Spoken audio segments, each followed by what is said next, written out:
We strive to deliver products and services to our customers that exceed their expectations. As digital semiconductors approach 1 billion transistors on a single piece of silicon, you have to be able to figure out how to test that really rapidly for throughput and relatively cheaply for cost.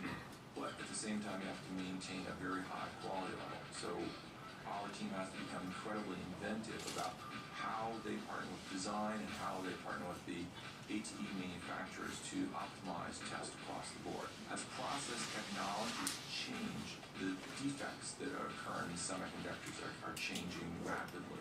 As we move forward, we're going to move to copper bump, stacked silicon, where you stack multiple dies on top of each other through silicon vias. Each one of those brings a new challenge, a new technology that we have to figure out how to test and test efficiently to be able to deliver the product to the market in a cost-effective manner. We're on that silicon as soon as it leaves the SAT houses. Once that material hits our dock, it is immediately received. Program management and PTEs are notified. Material goes into our vertical lift module, which is a centralized inventory location, and that material is tracked and available to our engineering community 24 hours a day, 7 days a week. The vertical lift inventory module is a state-of-the-art inventory tracking system that we implemented here at Building W. And really the intent of this is to have traceability of where parts are, who's got those parts checked out, when are they due back in. The other thing that we've implemented with the vertical lift inventory system is an RFID tracking system. And that's really helped us facilitate the check-in and check-out process. Our number one goal in this is to make sure that the engineers can efficiently get parts out. That's a real value, having all that material centrally located so that not only engineering can access it, but also our test techs. Our average customer return rate right now is sub 100 DPM. It's actually approaching 50 DPM on most production devices. That's pretty much world-class performance. It's enabled because we're partnered here with the designers.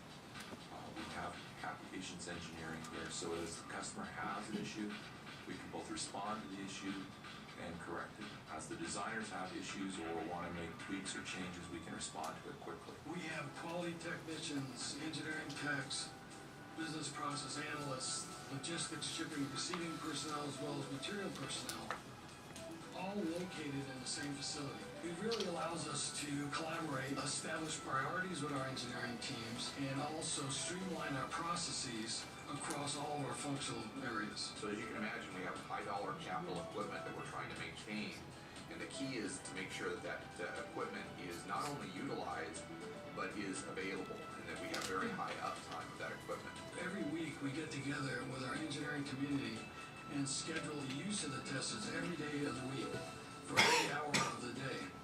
And the reason why we do that is to optimize the use of our equipment. One thing that helps us do that is by allowing India and Singapore PTEs to do remote testing during our off-core hours, so we maximize the use of our equipment. We have a centralized room on the test floor that houses all of our test hardware, whether it's load boards, probe cards, probe interface boards. And we have a similar check-in and check-out system in that area, so that at any point we know what hardware is in the room, if it's checked out, who's got it, and then when it's returned, whether it's a working board or a non-working board. So one of the things we do during the characterization phase is to test our devices over process, voltage, and temperature corners. That ensures our devices are manufacturable and ensures that we can sustain the variability that we would see in a production situation. One of the reasons why we test over temperatures is ensure that we meet all of our design criteria over the potential use cases. One of the things we try to accomplish on this test floor is to emulate and simulate what we'll see in the high volume production situation. The SLT allows us to simulate the same environment that a customer would see on their phone, both the hardware and the software working together. By being able to test in that environment after the ATE test has taken place, we're able to find any software defects that may be occurring in the hardware. We can sample thousands of devices in a short period of time, and by testing a large sample, we're able to find defects that may occur in a small percentage of our devices.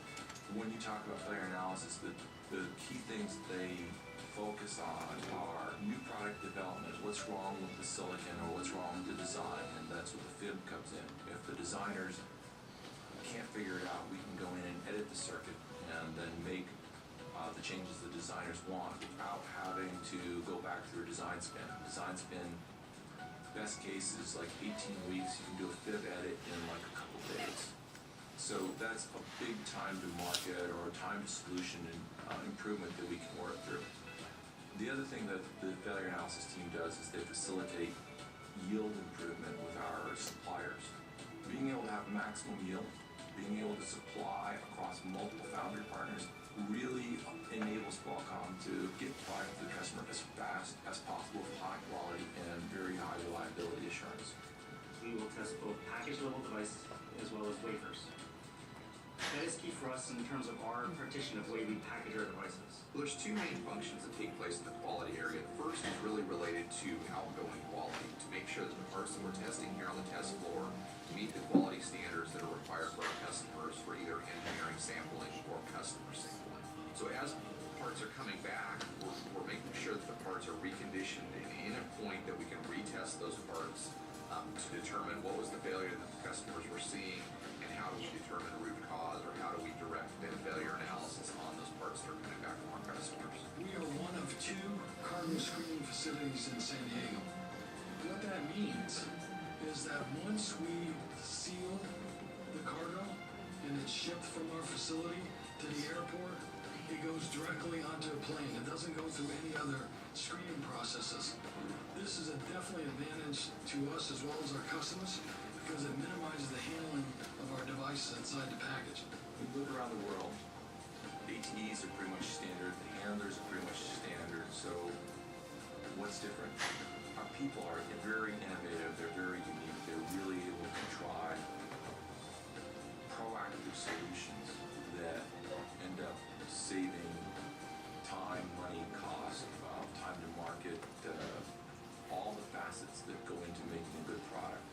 And our ability to partner here in San Diego with the designers, the applications engineering team gives us a very rapid feedback loop of both what design needs and what the customers need to optimize, test, and then turn it out really quickly into a manufacturable solution.